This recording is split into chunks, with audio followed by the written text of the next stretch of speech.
So we'll be doing SVMs in this lecture, and I'll be reading out the material, and you can just carry and watch along. Uh, Primal and dual problems in SVM. The optimal margin classifier. So the SVM aims to find the optimal hyperplane that maximally separates two classes. For linearly separable data, this hyperplane maximizes the margin between classes, where the margin is defined as the distance between the closest points of each class to the hyperplane. Now, the primal problem. For linearly separable data, we can define the primal problem of SVM as follows. Objective is to minimize the norm of the weight vector, W, minimize the norm of the weight vector, half W square. Now, minimizing the magnitude of W maximizes the margin or the distance between the classes, which we seek to optimize. Right. So the constraints ensure correct classification of each data point with a margin of at least 1, yi times w or xi plus b greater than equal to 1 for all I, where yi belongs to minus 1 or plus 1, and it denotes the class label for the ith data point, and xi represents the feature vector of the ith data point. Right. Now this primal formulation effectively controls the margin size and results in a hyperplane that maximizes it. Dual problem formulation with Lagrange multipliers. Now, since we are dealing with constraint optimization problem, we employ Lagrange multipliers to incorporate these constraints. This transforms the primal problem into an unconstrained one by including the constraints within the objective function using multipliers. So that's the main aim that we are looking to do. Now, the Lagrangian for this problem that we are using is L w comma b comma alpha is equal to half of w square minus summation of I 1 to n alpha I times yi times w xi plus b minus 1. So this is the Lagrangian that we'll be using. You can note this down, and I have my notes as well.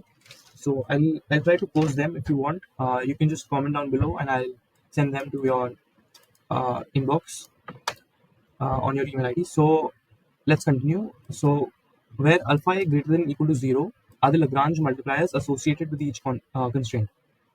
Now, by eliminating w and b in terms of the Lagrange multipliers alpha, we derive the dual problem, which only depends on alpha.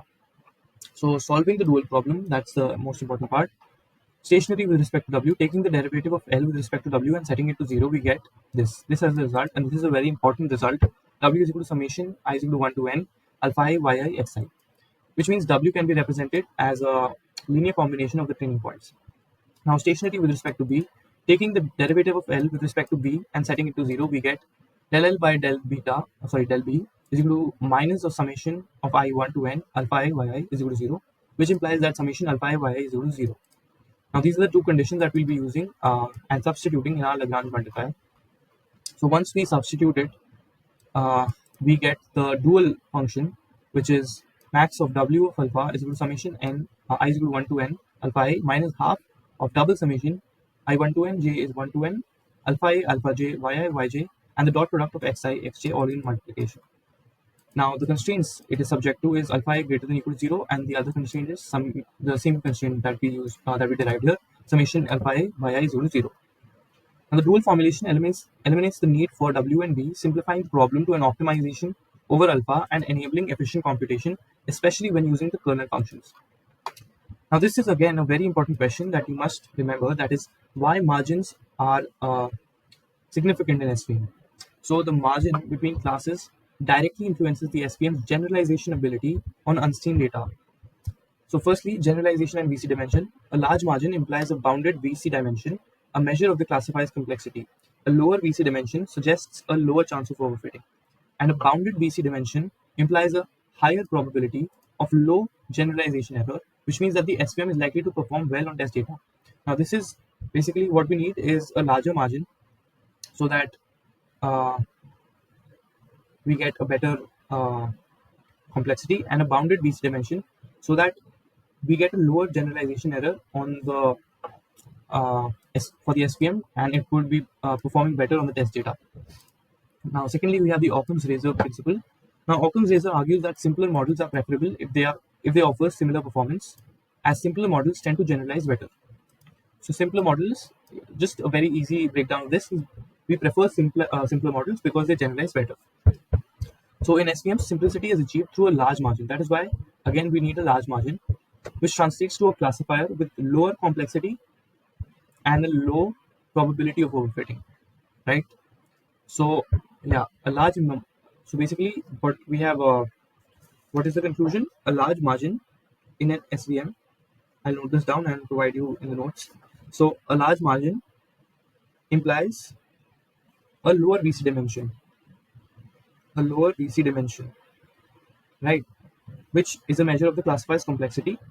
So a lower VC dimension, what it does is it basically lowers the chances of overfitting. So lower VC dimension, uh, lesser overfitting chances, and a bounded VC dimension is better because it provides a high probability of low generalization error, so that the SVM would be likely performing well on our test data. Now, in SVMs, simplicity is achieved to a large margin, which translates to a classifier with low complexity and low probability of overfitting. That's it, right? So, error tolerance, a large margin provides room for mistakes by keeping the decision boundary away from the data points, making the classifier robust to minor variations and noise in data. This is also a very important point. So this itself is a very important portion that you need to remember. I will be providing that in the notes, so don't worry. Now we move to our third topic, which is the covers theorem and non-linearly separable data. So for complex non-linearly separable data, the covers theorem suggests that if we map the data to a sufficiently high dimensional space using a non-linear transformation, it's more likely to be linearly separable in that space. So statement of covers theorem, a complex classification problem cast in high dimensional space is more likely to be linearly separable than in a lower dimensional space as compared to that higher dimensional space. So this is a statement. And what is the implication for SVM? Instead of a simple linear transformation, we employ non-linear mappings to high dimensional spaces where linear separators might exist. This principle underpins the kernel trick, allowing SVMs to handle non-linear problems by working in a transform space where data is linearly separable.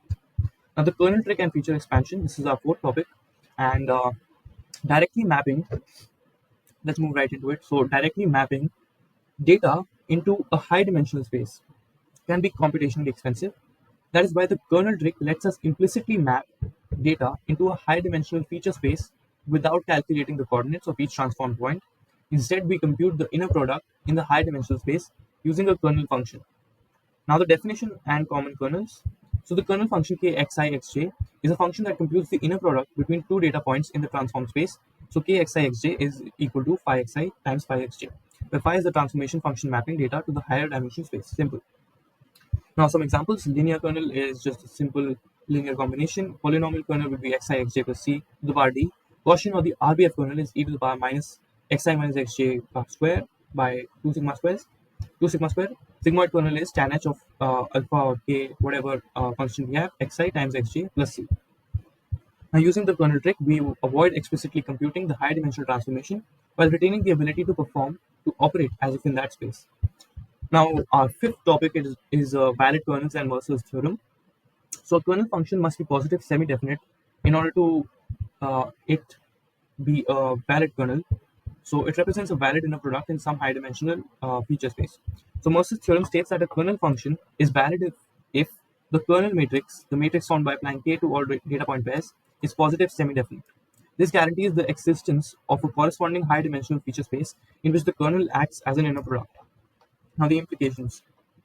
Some kernels may have simple forms without explicit transformations. By using a positive semi-definite kernel, we can design custom kernels tailored to specific problems without knowing the transformation function explicitly. Regularization in soft margin SVMs. In real-world scenarios, data is often not perfectly separable, necessitating the use of a soft margin SVM. This approach introduces slack variables like this to allow certain points to violate the margin constraints. Objective and constraints for soft margin SVM. For soft margin SVM, the objective function includes a regularization term controlled by parameter C. Now, C basically helps us to control the trade-off between maximizing the margin and minimizing the classification error on training data. This is a very important point, and you must note this down. So for soft margin SVM, the objective function includes a regularization term, which is the parameter C. So minimum, where the parameters are W, B, and the slack variable, half W square plus C times the summation of the slack variable, which is subject to the constraint yi times Wxi plus B greater than equal to 1 minus the slack variable, where slack variable is greater than equal to 0. So just another term that has been added, and here as well we have an added term. This is the soft margin SVM. So why we use the soft margin SVM? Because data is not perfectly separable. because it introduces a slack variable which allows certain points to violate the margin constraints, right? Now C controls the trade-off between maximizing the margin and minimizing the classification error on training data. What happens when we have a high C? High C is a high penalty for misclassification, encouraging a smaller margin with few errors.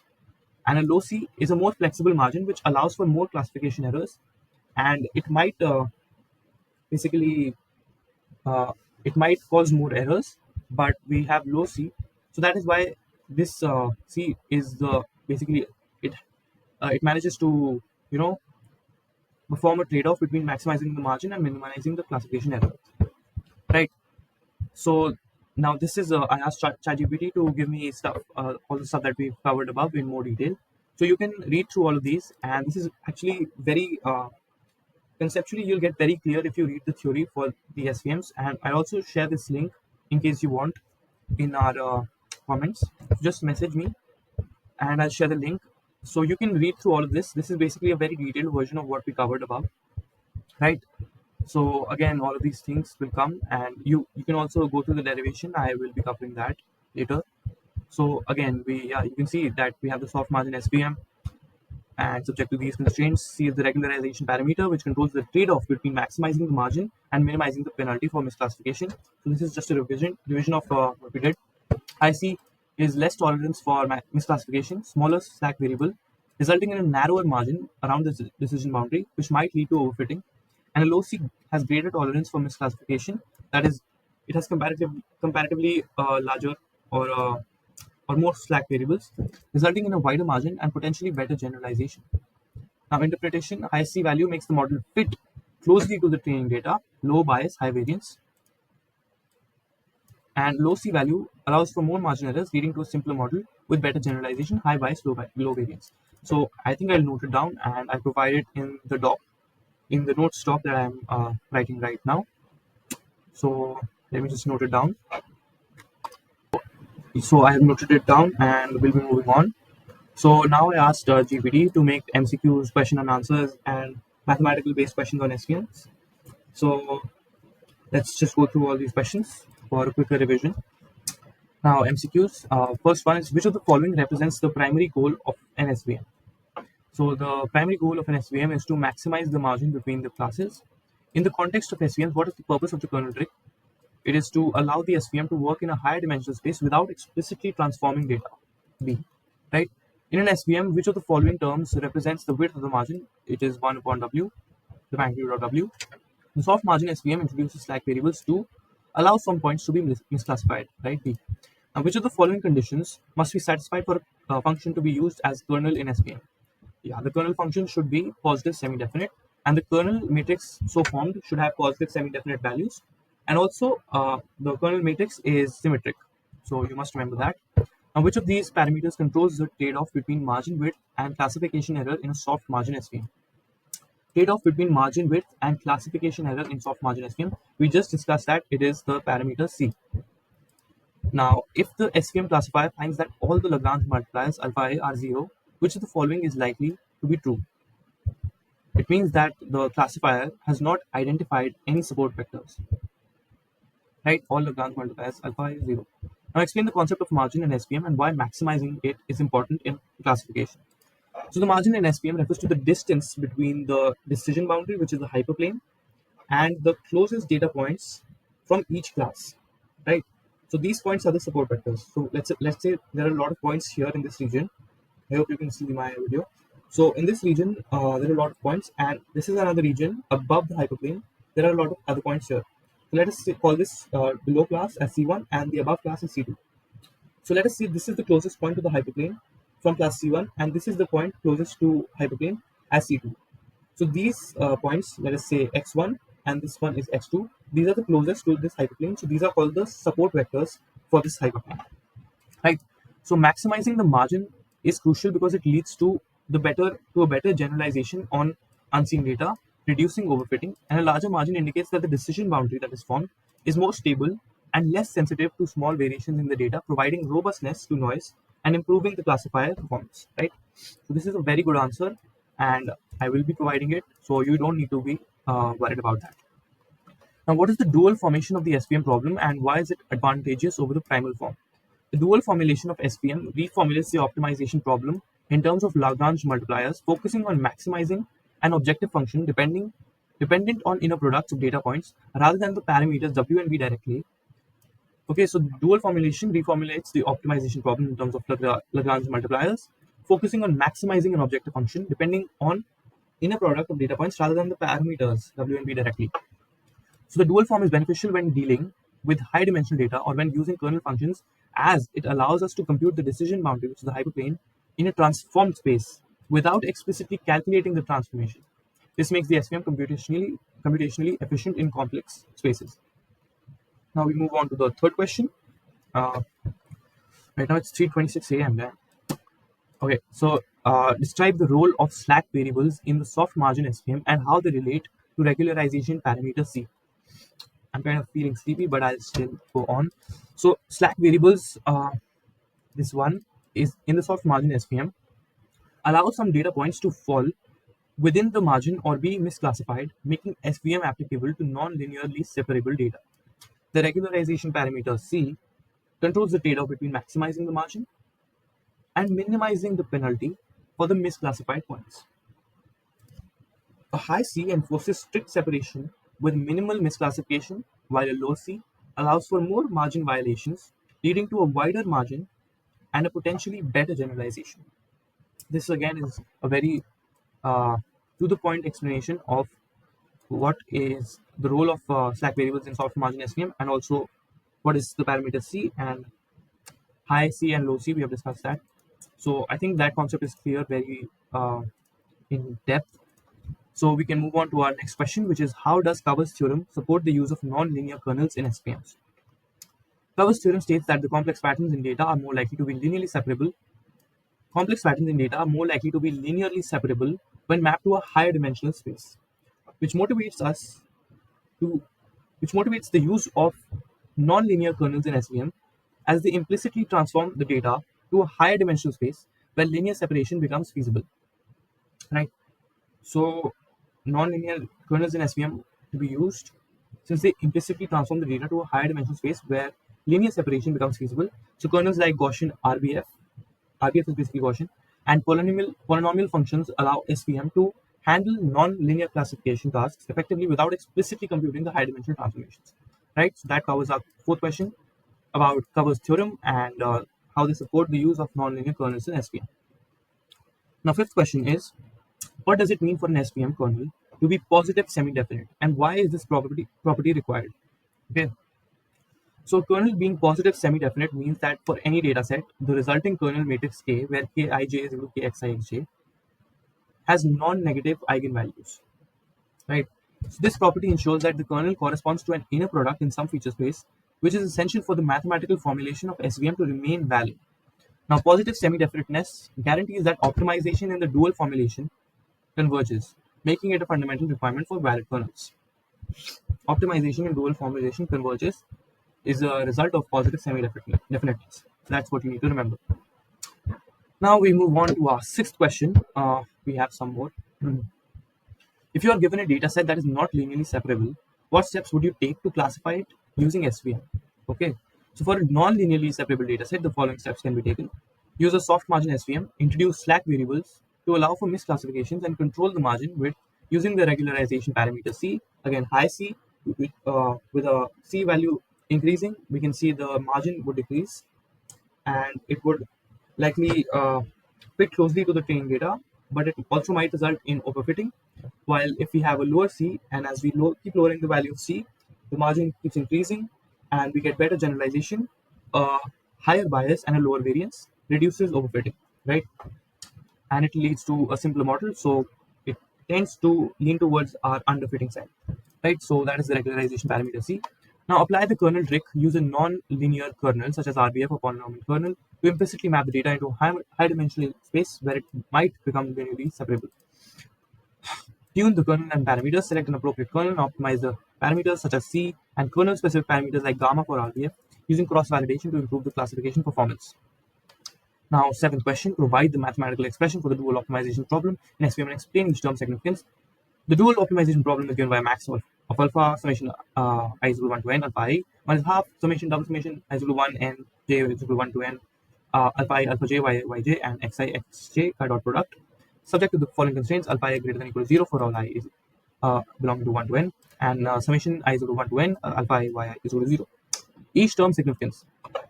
Alpha I is the Lagrange multiplier corresponding to each data point representing their contribution to the decision boundary. Non-zero alpha I values indicate support vectors. Summation I is equal to 1 to alpha I maximizes the margin by rewarding the larger alpha I sum. Now this term, the bigger sum, is going to be penalizing configurations with overlapping classes by minimizing the product of Lagrange multipliers, labels, and the inner product of points. This is the inner product of points. This is the labels multiplication with the product of Lagrange multipliers, and that's it. So question 8. What is the role of the support vector in the SVM decision function? Support vectors are closest data points to the decision boundary or the hyperplane. They define the margin and are crucial for determining the position of the hyperplane. The SVM decision function relies only on support vectors to classify new data points. These support vectors carry all the information needed to separate the classes, making SVM a sparse model as it disregards data points that lie far from the decision boundary. That completes our 8 questions and also the before MCQs. But I said to GPT, keep giving 50 plus all kinds of problems. Okay, so we will finish all of this and then only we will take a break. So MCQs: in the dual formulation of SVM, which term is minimized? The norm of W is minimized, right? So next question: in SVM, if data point has alpha is equal to 0, it means that the point is not a support vector. Which kernel is most appropriate when we have a curve in the feature space? The RBF or the Gaussian one. Radial basis function kernel. SVM is best suited for which type of problem? Classification problems where a linear decision boundary is possible in high dimensional space. For a dataset with complex nonlinear patterns, which of the following would be most appropriate for an SVM? Complex nonlinear pattern. B. Use a nonlinear kernel like RBF or polynomial. A low value of C in SVM implies we have a large margin and higher tolerance for misclassified points. Right? Which of the following kernels would you use for text classification where similarity between words is important? We will use string kernel. Okay, this is outside our syllabus, so we won't cover that. Which metric is used to assess the accuracy of SVM? F1 score. Okay, that's also outside. How does SVM handle outliers? By assigning a higher penalty to misclassified points using parameter C. Now we have some of these questions, and I think we'll cover these questions in later video. So that is it for our video, and thank you for watching. Let's meet in another video.